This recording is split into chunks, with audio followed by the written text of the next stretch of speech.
Mike, I forgot to hit the right button on on the damn XSplit. Start. It's a really good start, isn't it? What is this podcast? It's the GamesBeat Decides podcast. It's a podcast where we decide everything about the world of games. See how that works, Mike? We decide. So it's you look good. What are you trying to fix your collar for? Yeah, my collar was all messed up. I don't know. Look, it looks fine now. Maybe I caught it after you fixed it. I'm your host, Jeffrey Grubb. With me is... It's me. It's Mike Minotti. Yeah. All right. He said his name. All right, I can leave now, right? Yeah. Get out of here. Right, together we are the Decision Squad. That doesn't work very well. No, I don't think so. We're not Voltron. I don't know. We hardly ever come together. And when we do, we don't really hug. I don't know. In today's episode, we're going to go over some news, some games, and, I don't know, NPD numbers. That's kind of the big stuff today. I'm going to talk about World of Warcraft. Yeah. So look forward to that. Arguably a game. Arguably. We'll see. Yeah, it's a game. I want to thank everyone for joining us first, and I got a few things, the credits here. I do the credits first. Let's just do that stuff. You can get more from me and Mike at GamesBeat.com. If you have something to share with us, you can email the podcast at gamespluspodcast@VentureBeat.com. If you're watching this on the Facebook or the YouTube, there's an audio version of this show. It's on Apple Podcasts, Google Play, Stitcher, anywhere where pods are caught. Finally, if you like the show, rate us on Apple Podcasts. It helps people find it. Mike, we missed last week because we were both sick. I was in the hospital. You were in the hospital. I had a cold, and then I gave that cold to my baby. It was very funny to hear. You were in the hospital. I had a cold. I had the sniffles. Yeah, I had the sniffles. Exactly. Yeah. I'm sure it was bad. I'm sure it was rough. It was. Mine wasn't too bad. The baby getting sick, that was rough, actually. Yeah. I'm like, that kept me up for a little bit. But, she's a year old, and that was the first time she got sick, too. So it was like, oh, okay, new experiences that aren't good. But, yeah, it sounds like yours was pretty rough, though. How you feeling? I'm pretty good now. I'm getting my root canal done Monday. Long story short, I had a tooth infection, like an abscess that formed on a tooth that I had capped since I was a kid when I broke it, and then the infection kind of got out of control due to some factors out of my control and spread to my face for a bit. My face was all swollen. I was in horrible pain for a few days, so I finally just had to go to the ER at 4 a.m. And then I spent that whole day and night at the hospital where they just pumped me full of painkillers and antibiotics. You got the good stuff too, right? What? You got the fun painkillers, right? I did, but there was a time where the morphine wasn't taking because I was in so much pain. Did I show you the picture of my face? No, you didn't. I should make that yeah, I'll send it to you on thing, and then I'll make it the thumbnail for this podcast. There we go. Yeah. You can see I just sent you a picture of my swollen face during the worst of it. All right. It was a rough time, but I'm feeling pretty good now. Yeah. Well, I like I said, I just had the sniffles, but I got better. You still got to go do your thing. That's gonna be fun. So we'll see about next week how you're feeling. Well, I mean, it'll be fine now. I think it's just I mean, gosh, the root canal is gonna be nothing compared to what I've been through. Right. Exactly. Yeah. Jeff, I sent you my face. Did you see it? Where'd you send it to me at? Convo. I literally just closed Convo. I guess I could just put it in here. No. Yeah, does that work? That might work. But I'm opening Convo back up. I want to see it. Let me see your stupid face. Yeah, see it. You can share it with everyone maybe. But yeah, it was a fun time. I wasn't planning to make. I brought my Switch to the hospital. Mike. I brought my Switch to the hospital. I'll play games here, and then I was just miserable the whole time and didn't even have the energy to do that. Yeah, you look really fucked up there, Mike. I'm glad your face doesn't look like that anymore. Yeah, right. Yeah, for real. Okay, well, yeah, you'll get that root canal. I had one root canal before. It's not that bad, and like you said, yeah, it's nothing what you've been through. So, we can get to what we've been playing. You just want to get World of Warcraft out of the way, so we don't have to talk about that. Yeah, I mean, I talked about this a bit. Well, we're talking about it. Well, I started playing World of Warcraft because Destiny 2 was blowing it, and I just kind of wanted some sort of loot-based RPG thing to play with my friends, and so we just kind of went back to this. And I was actually leveling a new character, and then just this week they introduced their kind of big level scaling patch to all their sort of legacy zones. So level scaling was something introduced in the last expansion where, you know how these MMOs are, where it's here's the zone for people who are level 1 through 10. Here's the one for level 20 to 30. These make it much more flexible. There still are caps, but it's now 1 through 60 or, 60 through 80. And all the content in there will like scale to whatever your level is in that range. So it gives you more flexibility. The strange thing about it is, I thought that this would make leveling easier. While they did this, they actually kind of made the leveling process harder, which might be good because it was kind of a joke where the scaling had gotten out of control, where you pretty much just ran through things, pushed 2 buttons, and killed everything. So it wasn't even that much of a game. So it's kind of nice that, like, I guess I'm actually playing World of Warcraft even while I'm leveling. But it is also like, well, now this is taking longer to do. So that's kind of extending over to the dungeons and stuff, I think. But you're still playing a ton. So is it like, yeah, is it really causing any problems, or is it just like you're spending different time, or you're spending your time doing different things? I also spent a lot of time actually going back to like my main max level character and kind of just catching up on the stuff I missed there. Because they do a good job just adding things to that game with patches and content. And I mean, even with that last patch, there's stuff that's kind of like prologue stuff for the next expansion leading into that. I mean, there really like, in contrast to Destiny, there really is just a lot of things to do. Maybe you won't like it because it is ultimately a hot bar MMO, right? You're pushing the running around pushing buttons, but it's a lot of fun. It's a good way to kind of mindlessly sort of play a game, but I'm still doing things. And there's like very obvious progression. I can make a lot of goals for myself and achieve them, like, I want to earn the flying in this continent, or there's a mount here that has a 1% drop, 1% chance to drop off this boss. I'm going to fight this boss once every week. Just like these little mini goals. And that's kind of the problem with Destiny 2. There really isn't any of that. Like I said, I barely tried, and I was like the max item level, and I was like, cool. So yeah, still World of Warcraft over Destiny 2, or did you guys did you try Warframe at all or anything like that? No, AJ did a little bit. I don't know, because Warframe is much more instance based, right? Mm-hmm. It's very complicated from what I understand. Yeah, and I kind of want something that's more, I don't know, MMO. I always said, even back with Destiny 1, the game should be more World of Warcraft. It should be more open in ways. Destiny is a very confused game because it has those open areas, and they kind of don't have anything to do with a lot of other things. Like, the strikes feel separate, the PvP will feel separate. Like, all the aspects of it don't come together maybe as nicely as World of Warcraft, although World of Warcraft has PvP problems too, for sure. But, it's figured it out a bit more. Excellent.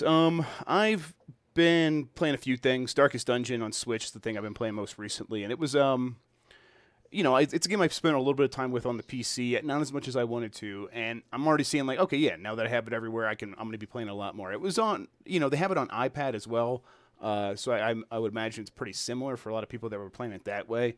But even like with tablets and smartphones, I just tend not to play games on those, even if they work well as a touchscreen game. Yeah, I know what you mean. Yeah, so having Darkest Dungeon with the Switch, it's like, yeah, no, I'll really put some time into this, and it has both, controller support and touchscreen support, and I kind of go back and forth from using one or the other, depending on what situation I'm in. But yeah, that's still a really good game. It is simultaneously very moody and atmospheric, and also very strategic, and it's fun to kind of figure out how in combat these various status effects like blight and bleed will help you sort of come out the other side. I'm doing kind of like my first run through right now, and I'm doing it on the beginner mode because I want to get like my feet wet again. But I'm looking forward to kind of getting through with that and actually playing on normal. Because that is like the real game, and that's when all the aspects of each maneuver really comes into play. Right now, I feel like I could just spam whatever and I'll probably win. So that's not quite as fun. So I never actually played this game, and I know people like it. So maybe this Switch version is a good chance for me to jump in. Right. This is a similar refrain to a lot of indie games. I know two of the big ones I've really been waiting for to come to Switch are happening in the next couple of months. Owlboy and Hollow Knight, which are like two PC indie Metroidvania games. I'm really excited about those. Yeah, I think I probably will finally try Hollow Knight on Switch, but even that, I'm like, maybe Dead Cells. I'll wait for that. We'll see if that comes to Switch. I'm reviewing this insane Logitech G920 racing wheel. Works with Xbox One and PC. I'm holding it right now. My arm is off screen here. And it's it's the full like force feedback thing where it'll fight against Yeah. you, so you really have to anchor it to a desk. And I was really happy, like my desk works pretty well. I can anchor it right in front of me. The pedals go below me, and then it has the gear shift off to the side, and I can kind of anchor it right here, to my with my right hand. And it's been kind of like a really good time, like seeing what games I really enjoy playing with this. Like first thing I tried was Project Cars 2, and I'm like, nah, maybe this is a bit too much for me because I was running into the sides over and over because I'm trying to gear shift at the same time. And it's like I have the manual stick, so I want to play that way, and it's a little bit more complex than I'm used to. Like even in Forza, I will use like a manual stick a lot of the times, but I won't do like a clutch. And like this has a clutch pedal. So it enables you to be very realistic, and it feels like if I have all these things, I at least want to try to take advantage of it. So I tried like Spintires, which is it's the new version, Spintires Mudrunner. This is like a Eastern European or maybe even like Russian game where you are trying to get these giant trucks across this muddy terrain. And there's like objectives like carry like a big thing of logs, like a big trailer full of giant logs across this muddy terrain. And these trucks many of them aren't built very well for the muddy terrain. So it's a combination of using your smaller vehicles that have like a lot of power that can act like a tugboat to drag these things once they get stuck in the mud, or like using winches and connecting to trees and pulling your truck with the winch. And it's been very fun to like just sit here with the wheel, driving my truck, and sort of figuring these things out in first person. I've been like really appreciating that. I'm gonna try some other games, Dirt 4, F1, things like that. But Spintires is like my kind of thing. I really enjoy how like slow and plodding it is, and I really like seeing the tires go through the mud, and it's got really good terrain deformation effects and stuff like that. So yeah, I've been spending some time with that. Lastly, I installed Warframe. I didn't really play it because at the same time I got Rainbow Six Siege. And when I got back from traveling over the holiday, I played it a little bit, and now I'm playing it a lot more. This is the Tom Clancy game from Ubisoft, came out in 2015, and I played it a little bit back then, I think on a console, on Xbox One. I mean, it's very good. It's more than anything, it's been a nice palate cleanser for me from PUBG. Like after spending so much time in PUBG, I think I needed a different shooter, and Rainbow Six Siege has definitely filled that slot. It's very, it's asymmetrical, like you're taking turns like either breaching or defending a bomb or a hostage or something like that. It is weird. Like I'm kind of at this spot too. I don't know if it's like once I was sick, like I kind of stopped playing like the games that I've been playing almost every day for like a year and a half now or longer, the Hearthstone and Overwatch. I haven't really played as much since then. So yeah. I kind of know like that need to play something new. Like totally. I'm, like kind of taking a break from some of my standards for a little bit. Yeah, it's nice. I'm definitely planning to go back to PUBG, and some other stuff I was playing. But it's nice to kind of like dive into and learn a whole new game. And there's a ton to learn in Siege. It's got all these operators. It's very similar to Overwatch, where it's all these heroes, and you have your offensive heroes when you're attacking, and your defensive heroes, and they all have like special abilities that like kind of fit into like a very specific type of thing that your team might need. Like there's certain people that can easily break down walls, and then there are certain heroes that can easily take down walls that have been reinforced with metal. And like before a match starts, the defensive team has 30 seconds to put up these reinforced walls, and they have a limited number. And so yeah, it's been really cool to just sort of figure out how all this stuff works, and it feels pretty good. Getting kills are pretty fun. I've been playing with some people, and some of them are very good, some of them are like kind of on my level, and it's cool to see like, yeah, like like that guy just completely tore apart that other team, even though everyone else had already died. And big part of that is like when we die, like we get control of these cameras sometimes, and you can like give them information and tell them where the other team is. Yeah, it's been really fun. I've been enjoying it. I'll probably be spending quite a bit more time with it, but we'll see. I don't know. You never, like, a bunch of stuff's coming up. I think I'm going to give Monster Hunter World a try, so we'll see how long Siege lasts. Yeah, but I think that pretty much does it. There's some other games coming up soon I'm gonna want to try, but I haven't really spent any time with them. We can get into the news. Let's do it. Yeah. Mike, what was this Nintendo announcement that happened this week? It's cardboard. It's cardboard. It's something real. It's very super weird Nintendo-y, isn't it? But like, yes, in a more positive way. Like this isn't like Vitality sensor, right? Yeah, that's exactly what I was thinking. Right. Yeah. So this is like a weird combination, like kind of like art crafty thing with games, right? So it's called Nintendo Labo. When I wrote Mm-hmm. that in our work like messaging tool, somebody thought I misspelled labs. Mm-hmm. Uh, but yeah, so there's like it's like a kit filled with like punch out cardboard things, and like the game like tells you how to put them together, and it makes things like a piano or a fishing pole, and you kind of insert the Switch and the Joy Cons. Like the Joy Cons will kind of basically act as like motion sensor anchors for it or tracking for it, and then like your the Switch itself turns into a screen. You kind of can make all these weird things out of them, Yeah, like it's robot suits and stuff. It's interesting. yeah, it's been fun to watch the response. The first reaction for most people was, "This is really dumb. It is just cardboard." And it's not like, I mean, it is cardboard. Like the thing that they are primarily selling you is a package of cardboard. But they're like, it also comes with software that tells you like how to build the stuff that you're building, and it's very in depth about like how these objects work.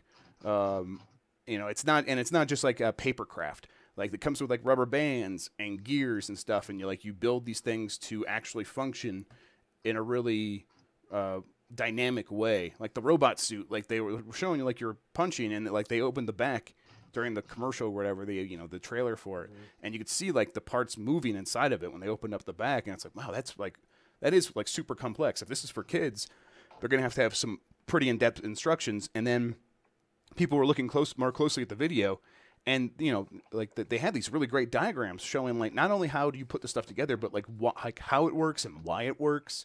I think it's very exciting from a like perspective of someone who, like, I enjoy building Lego stuff every once in a while, and like I totally can see how this is it's building on that Lego concept that maybe is kind of it's still great, but maybe like there are ways to do that in that are bigger and more in depth, and this could be it.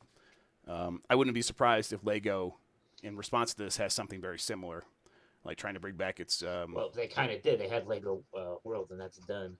Yeah, I mean that's like Toys to Life though. Lego Worlds was like, Yeah, but I mean like they have kind their of version Toys of to their. Life, right? What do they have? mean, Like their erectors. I mean, it is. You're right. It is. It's similar. It's a similar idea, but like the way you build the objects and the way that they like, that's a big part of it. Is like the act of building and getting these things to function, and making the building process interactive.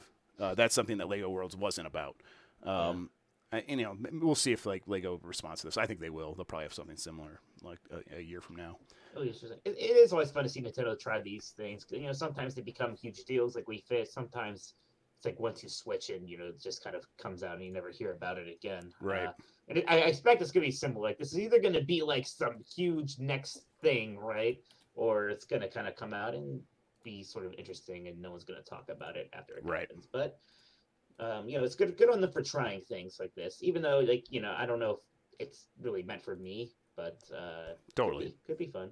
Yeah, I at least want to like just kind of try one out and see if it's for sure. Yeah, and beyond that, and then we'll see. I mean, they're gonna have a bunch of sets, and they'll have like expansion packs and stuff that you can add onto these things. I'll see if any of that stuff is for me after I give it like the first one a shot. But I definitely want to at least kind of indulge my curiosity with this thing. Moving on, how much Awesome Games Done Quick did you watch while you were sick? Well, I was sick that whole week, so a lot. Yeah. Not like the one day in the hospital, not very much, but yeah, I watched quite a bit of it. It was super fun. Yeah, well, I tried to watch it here and there. I saw some good ones. I feel bad. I wasn't really able to cover it for like our site. Yeah. I wasn't working, but I watched it a ton. Well, you watched it, and they were able to raise $2.262 million there over that week for the Prevent Cancer Foundation. It's an impressive total. I think that's a new record for him, or it's very close. It's slightly a new record. Right. Just okay. A little bit more than last year. Right, and that's again, they really just nailed these things. It was a really good time. That the Zelda run that ended the whole thing, that was really good. I really liked that. I mean, me, I was a big fan of the Mega Man 1 through 3 relay race. Oh, that was good times for Mikey. Yeah, Yeah, just it felt like the couches. Who whenever they have the runner, sometimes the runner will do a lot of the talking, but sometimes people on the couch will come on and they'll do most of the talking. It felt like the people on the couches here were really good. It felt they were It feels very like informative. people have kind of figured that part out a Right. bit. I felt like there was at least it felt like there were a lot more segments where there were people talking and not so much like just kind of reading off donations over and over, which Right. sometimes can get a little grainy. But yeah, there was a lot of like informative couches, and kind of the commentary over it was fun. Saw my man crush like the Vegeta on the couches a lot. Yeah, he was on there a ton, and yeah, I think he does seem like he sets a tone for that couch, and that was a big part of it. I think he kind of sets a tone for the event. Maybe Right. this is my man crush, but like in just the way he's kind of like he's like fun but sincere, like into it, not vulgar. Yeah, very kind of everything I think the event does well. Yeah, exactly. Yeah, he strikes a really good balance of keeping everyone on their toes, but also letting everyone know that like it's okay to just be yourself. And he like a lot of times when he's on the couch, he's like, "I got this if you want me to, but if you want to jump in, I'm here to like let you talk." Yeah, he does a good job. We should move on. Let's see. So this is a rumor. I'll just kind of read the Reddit headline that I grabbed real quick. A brand new big budget Fable game is in development at Playground. Playground is the developer that does Forza Horizon. That might be a little bit misleading. This is from a Eurogamer story that says basically Phil Spencer was thinking about asking Playground to make a Fable game, and maybe that has gone into production. Maybe it hasn't. They don't really know. I mean, Microsoft doesn't have very many exclusive franchises, right? And Fable, it is one of them. Yep, it is one of them. Yeah, right. They fumbled that franchise pretty badly. God, remember that whole what was that called? That I don't Fable remember the name. Xbox One. Yeah, right. The only thing I remember about it is it never actually came out, right? I don't know. This is literally the only thing I know about it is like when they were showing it off, people would go into the room where Peter Molyneux, who was still running the studio at the time, would go in there, and he would make people sign a big whiteboard that said Fable whatever is not on rails, and you had to sign it. This is hilarious. You're forgetting about the game I'm talking about. Remember, there's that one after that. Oh my God, there's one after that. Jesus Christ. Okay, remember the one that was going to be like the asymmetrical multiplayer game. Oh yeah, no, they totally canceled that one. Okay, yeah. It was like it's still in testing. No, Fable the Kinect game came out. Yeah, so oh my God, it did. And then no one even liked Fable 3. So it's been rough. It would have to be a very big reboot. Yeah, it'd have to be something different. Yeah. And it would have to probably go back to like the big open worldy roots of it. I mean, and I could see how Playground could accomplish that. I could see how that studio, who's been doing an open world racing game, would have some of the skills required to make an open world Fable game. But at the same time, wouldn't you just like rather than like let one of these studios off the hook to just kind of do whatever they want and like leave Fable in the past? Oh, sure. It'd be great if you just gave one of these studios permission to make a Horizon. Right. Yeah. No, I definitely agree. But that's something Microsoft's been kind of not very great at. Although I don't know, maybe that's not fair. I mean, they tried with Quantic Break, Rare's Quantum Break, Remedy, Sea of Thieves. But again, I mean, in a bizarre way, when you're talking about like exclusive Microsoft franchises, Fable, just in terms of name recognition, has to be like in the top 5, I guess, right? So can they just let that go completely forever? I don't know. Maybe they should. But I could see the argument of like, okay, let's get Fable back up and running and get it out of the way. But like, I would want them to start being like, hey, okay, let's get it up and running, and then now we can go work on something that is new and our equivalent of Horizon Zero Dawn or whatever. It's pretty hard to. I mean, Fable 1 was so like neat at the time because it was going to be the first big fantasy open world game, and now so many other things have come out and done that way better. Yeah, for sure. Like Fable 2 had a lot of things right. There's some cool potential there. Fable 3 is a big step back, and I just don't know what that game could do better than say a Witcher 3 or even a Skyrim still, or whatever. Yeah, it does feel like how every television network and cable network feels like it has to have its Game of Thrones, and it's like, that's probably not going to work out. I mean, there's a few of them that are successful. Vikings, people like that show. I haven't seen it. People seem to like it. But I don't know if that works the same way in gaming. It does seem like if you're not The Witcher 3, if you're not Skyrim, you're going to be in trouble. It's hard to Me Too things too late. Look at Epic Games, right? Me Tooing with Paragon super late. That's not doing well. Me Tooing very soon with Fortnite, and now that's doing very well. Yep, that's a very good point. This is a story about Super Meat Boy, but really it's a story about Nintendo Switch. Super Meat Boy launched on Nintendo Switch last week, I think. It was in the middle of this month. And when it did so, the sales numbers just on the Switch were almost exactly the same as when it originally debuted on the Xbox 360. So this game, it's very, very old now. Super Meat Boy is it's a sort of a revised edition, I think, of Meat Boy. But it does add a bunch of new stuff, but it's essentially still the same game.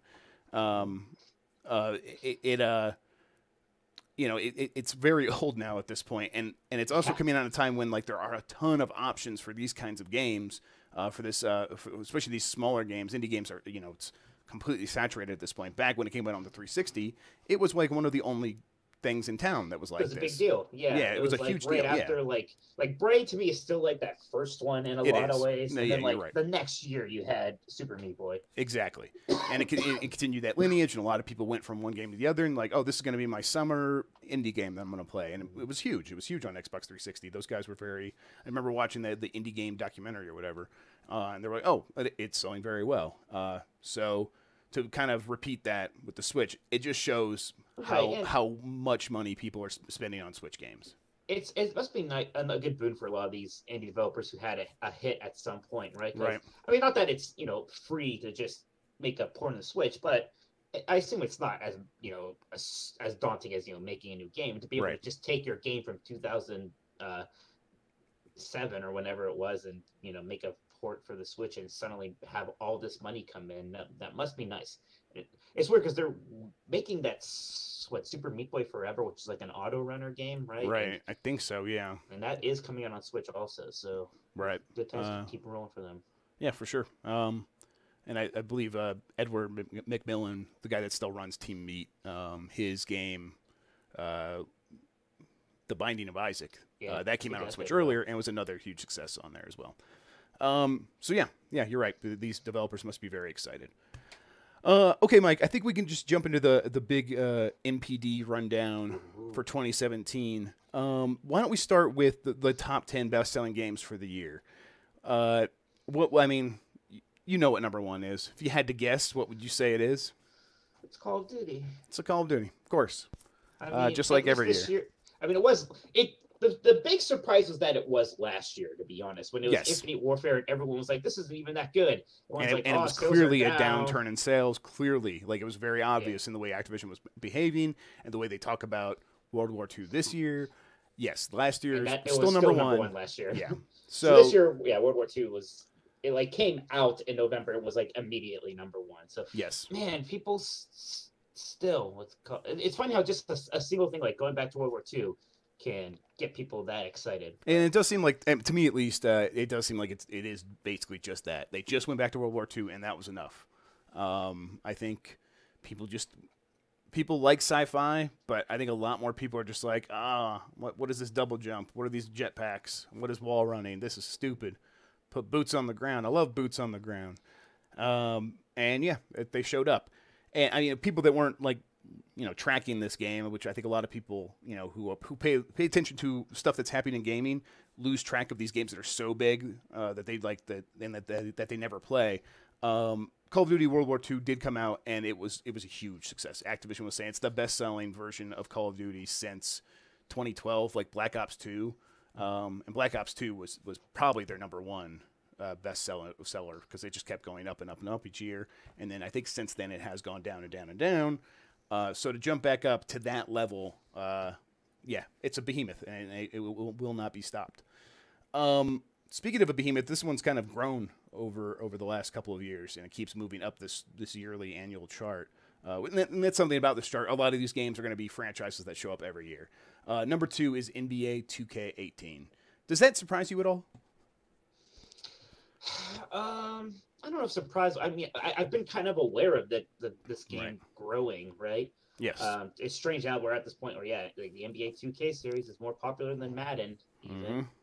Even though I guess it probably had more time out there on the market, but Yeah, it did a little bit. and I think. yeah, I mean, we also, we are, football is a little bit on the downswing. I don't really know if NBA is on an upswing, but Globally, it definitely is, but this is just a U.S. chart. yeah, so it's a little strange. I mean, sport like these big sports games, they do well, but yeah, number two that's high, huh?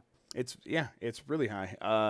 But yeah, it seems like one of those games where there are people that want to play video games. They buy consoles and they get Call of Duty, they get NBA, and they get Grand Theft Auto. And every year they go out and they get Call of Duty NBA, and then they just keep playing Grand Theft Auto online, I guess. Yeah. Number 3 is Destiny 2. Isn't that funny how like every story about Destiny 2 has been, kind of about what's doing wrong. Everyone complains about it. I complain about a lot. I just was. And, the idea is like, oh, you almost feel bad for Bungie because they're probably over there and their morale's probably low because everyone's mad at them. The game was the third best-selling game of the year. Yep. Yeah. It must have made a ton of money. Yeah, it did. And I mean, I could see like morale still being down because it had a huge first month. It came out. It was very similar to Call of Duty. It came out and it shot right to number 1 for like the trailing 12 months. So over the last 12 months, in the first month, just 1 month, Destiny 2 was the best-selling game of this period. Call of Duty came out and beat it, but that's Activision as well. But I mean, Destiny 2, a big part of that game is ongoing monetization, and whether the game is succeeding at that, it probably is. I don't know, but they can't love the fact that most people are just talking about the things they don't like about Destiny 2. I guess I'm very confused how Destiny actually has such a mainstream. Like, I understand why I want to play it because I'm just like a nerd who likes grindy loot things and want something that's to be good.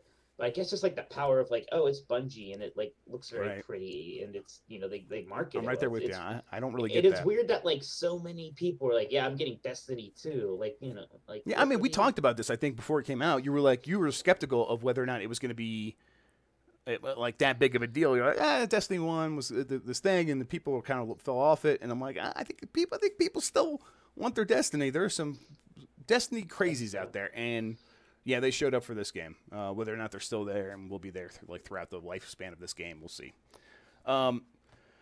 Going from shooter to sports game, and then shooter back to sports game. Number 4 is Madden NFL 18. Not surprising. This is about where it is on this list most years, in the 4 to 6 range. That's pretty good. I think a thing to point out is that 2017 is significantly better than 2016 in terms of overall spending.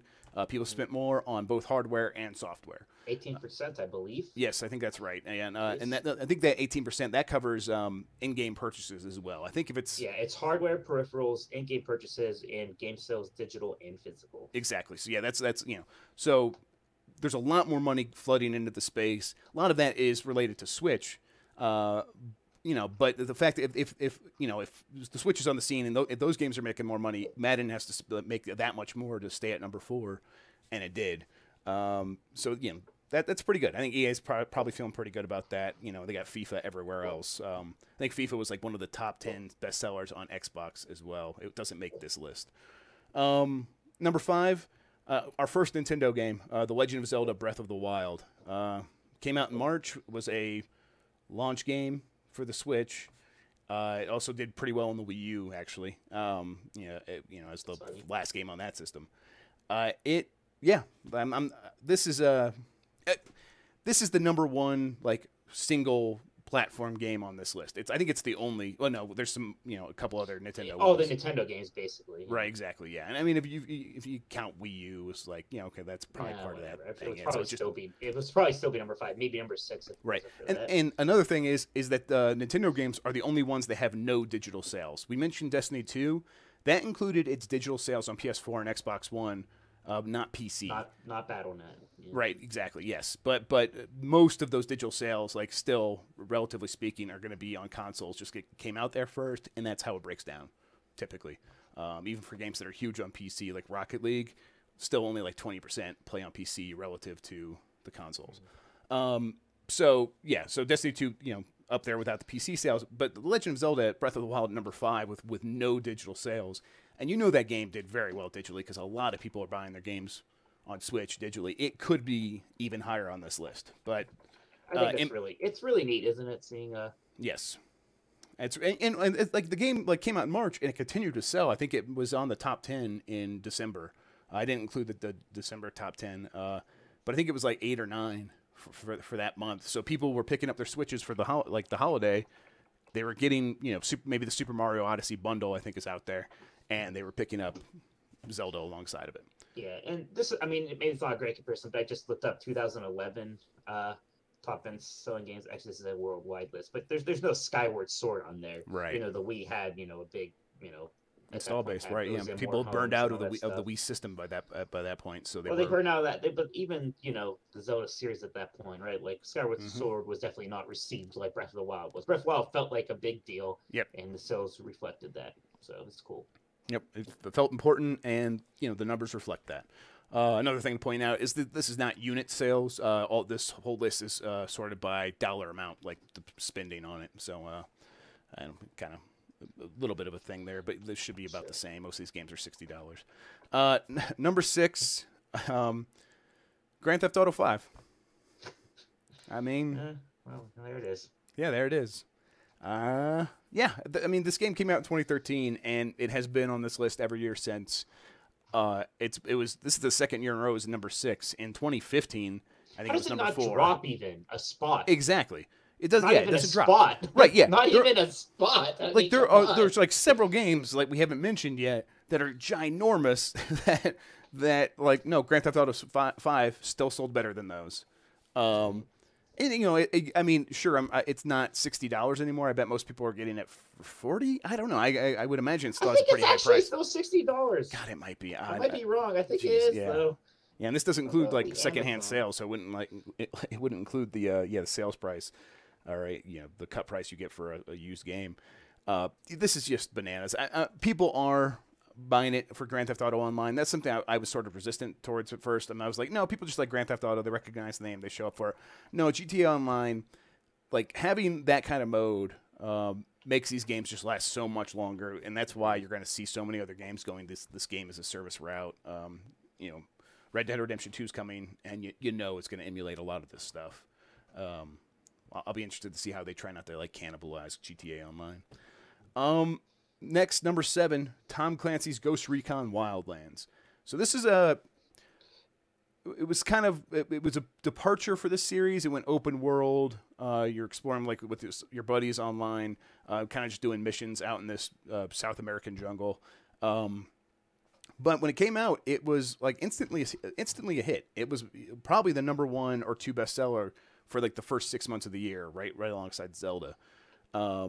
I guess over time it does seem like it fell off more than Zelda because they both came out in March, and Zelda kind of kept going, and Wildlands fell off. And I think what happened is Siege just sort of kept going. So the people that were maybe like thinking about like, oh, I like Tom Clancy games, they were probably seeing Siege continuing to grow, and they went that way instead of Wildlands, which that makes sense. This next one, number 8, Star Wars Battlefront 2.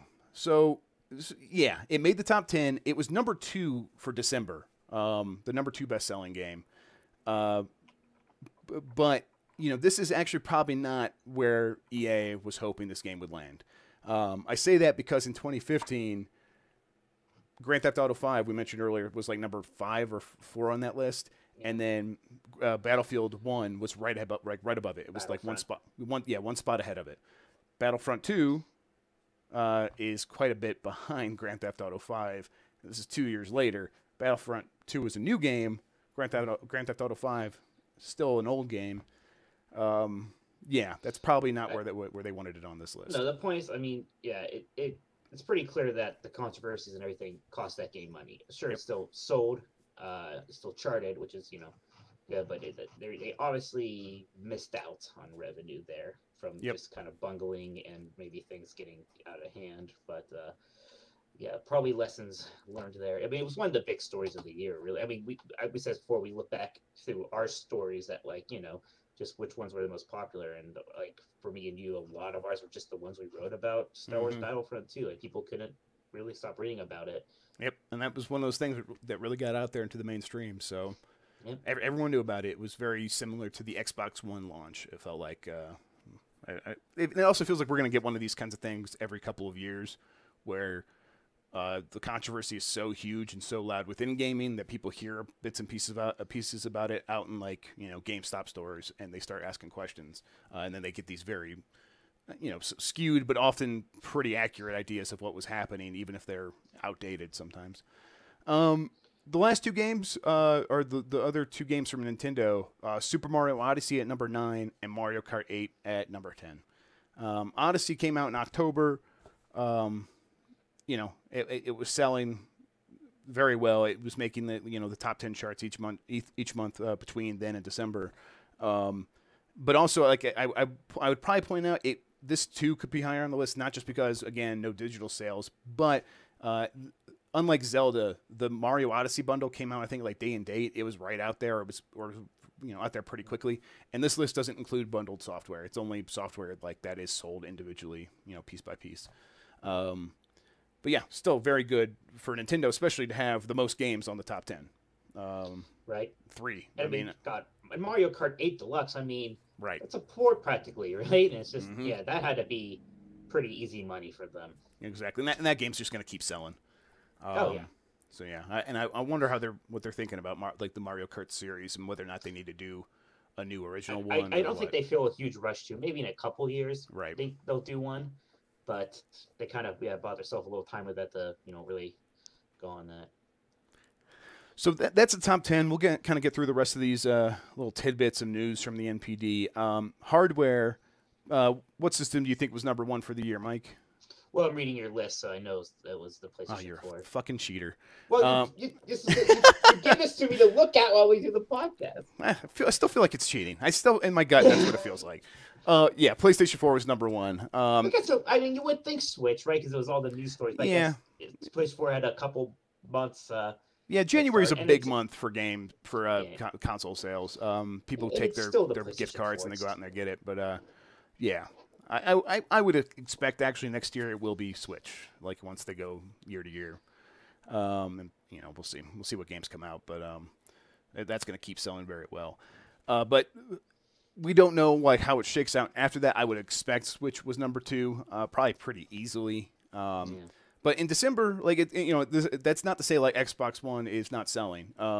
In December, Switch was number 1, but Xbox One was number 2, and then PS4 was number 3. So man, that must be the first time PlayStation 4 has been number 3 in a while. Maybe there were other months. I mean, the Xbox One X did just come out. Yeah, but yeah, totally. It's kind of weird to hear PlayStation 4 is number 3. For sure. The kind of takeaway from this is that there's good news for everybody, right? Yes. It seems like so. That's nice. The market's growing. All these consoles are doing well.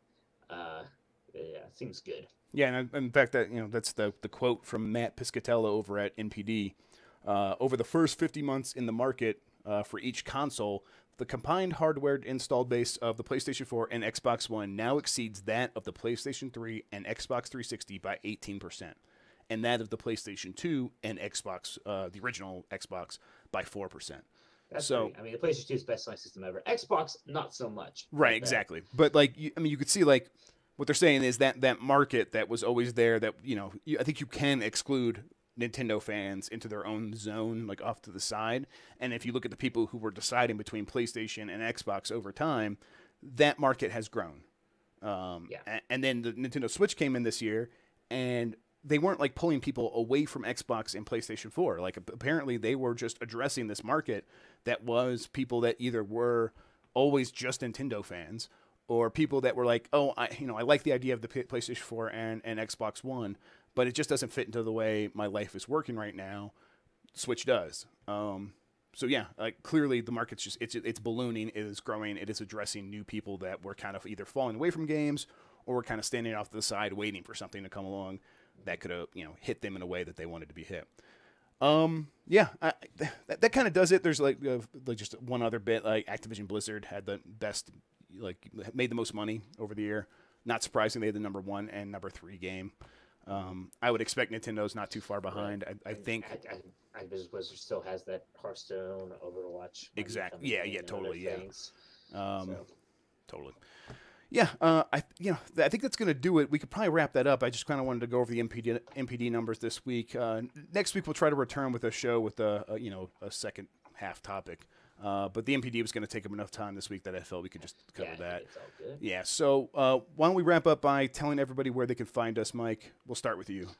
You can find me at GamesBeat, always writing stuff there, and also I do the Exploding Barrel podcast every week. That's at ebpodcast.com. On Twitter, I am Tolkoto, Tolkoto. And I am Jeff Grubb on Twitter. YouTube.com/Jeffrey Grubb. I think I'll be having a video of this Logitech wheel. And actually, there's this Logitech wireless mouse, and it's wireless charging. So you don't ever have to plug it in. The mouse pad creates an electric magnetic field or whatever, and it charges it. I don't know. I'm sure it's giving me like all the cancers right now. But it's very cool. So I'll be having videos of those going up pretty soon. You can check them out there. Finally, check it. Yeah, come back next week. We'll be back, me and Mike, maybe with some other people from GamesBeat. Otherwise, we're going to get out here and let you guys get back to your lives. Bye. Thanks for listening, kiddos.